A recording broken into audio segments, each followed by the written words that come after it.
Angle அடிக்கல, சுத்தியில் அடிச்சான். திருப்பத்தூர் மாவட்டத்தில் உள்ளது கலைஞர் நகர்.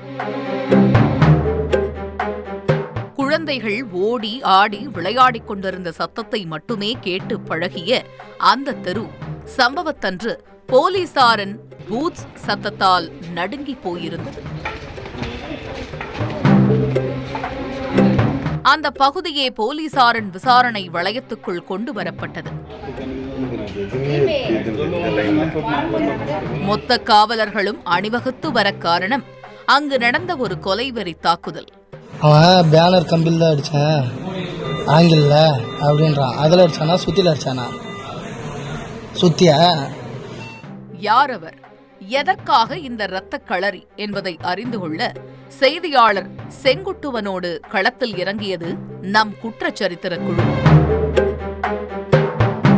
தாக்குதலுக்கு உள்ளானவர் ஆனந்தராஜ். 38 வயதான இவருக்கு மனைவி, பிள்ளைகள் உள்ளனர். ஃபைனான்ஸ் வேலை பார்த்து வந்திருக்கிறார். சம்பவத்தன்று இரவு வீட்டின் வெளியே அமர்ந்து மது அருந்திக் கொண்டிருந்திருக்கிறார். அப்போது அங்கு வந்த மர்ம நபர் ஒருவர் ஆனந்தராஜிடம் பேச்சு கொடுத்திருக்கிறார். திடீரென அவர் வைத்திருந்த பென்சில் கத்தியால் ஆனந்தராஜுவின் கழுத்து மற்றும் உடலின் பல்வேறு இடங்களில் கிழித்திருக்கிறார்.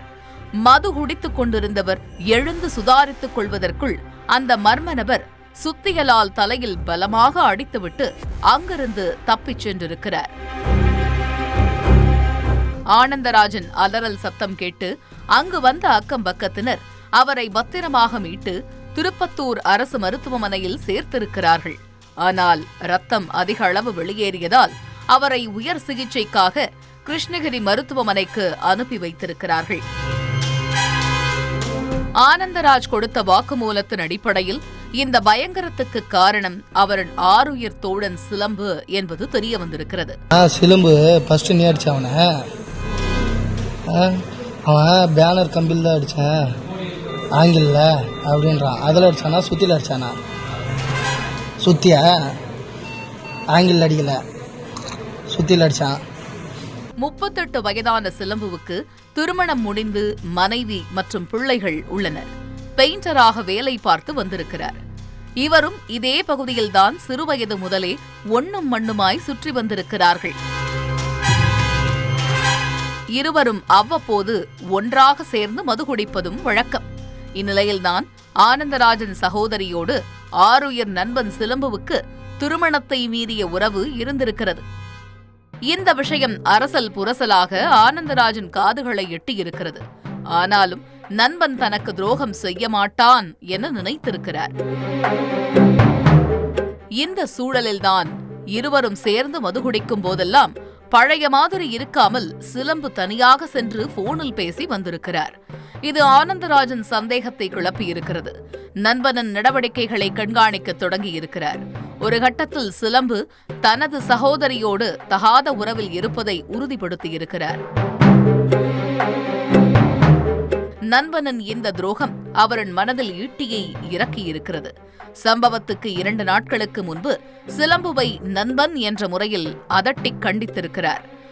ஆனால் தகாத உறவில் ஊறிப்போன சிலம்புவிற்கு நண்பனின் இந்த கண்டிப்பு வெறுப்பை ஏற்படுத்தியிருக்கிறது. ஒரு கட்டத்தில் நண்பனை கொன்றுவிட்டால் நமது சந்தோஷத்திற்கு யாரும் தடை போட மாட்டார்கள் என நினைத்திருக்கிறார். அதற்காக அவர் தனியாக சிக்கும் சந்தர்ப்பத்திற்காக காத்திருந்திருக்கிறார். சம்பவத்தன்று அவர் எதிர்பார்த்ததைப் போலவே அந்த சந்தர்ப்பம் அமைந்திருக்கிறது. ஆனந்தராஜ் வீட்டு வாசலில் தனியாக மது அருந்திக் கொண்டிருப்பதை கவனித்த சிலம்பு அவரிடம் தான் திருந்திவிட்டதாக சொல்லி நாடகமாடி நட்பிற்கு களங்கம் ஏற்பட்டுவிடக் கூடாது என பொய் மன்னிப்பு கேட்டிருக்கிறார். ஏற்கனவே இருவரும் மதுபோதையில் இருந்ததால் கலேவரம் வெடித்திருக்கிறது. உடனே சிலம்பு தான் மறைத்து வைத்திருந்த கத்தியை எடுத்து நண்பன் என்றும் பாராமல் ஆனந்தராஜை சரமாரியாக கிழித்திருக்கிறார். அவர் சுதாரித்து எழுவதற்கு முன் அருகில் கிடந்த சுத்தியலால் அவரின் மண்டையை பிளந்துவிட்டு அங்கிருந்து தப்பி ஓடியிருக்கிறார். இந்த சம்பவம் தொடர்பாக வழக்கு பதிவு செய்த திருப்பத்தூர் நகர போலீசார் தப்பி ஓடிய சிலம்புவை கைது செய்து சிறையில் அடைத்திருக்கிறார்கள். உல்லாச வெறி உயிர் நண்பனையும் கூட விட்டு வைக்காது என்பதை இந்த சம்பவம் உணர்த்தியிருக்கிறது. செய்திகளை உடனுக்குடன் தெரிந்து கொள்ள உடனே சப்ஸ்கிரைப் பண்ணுங்க.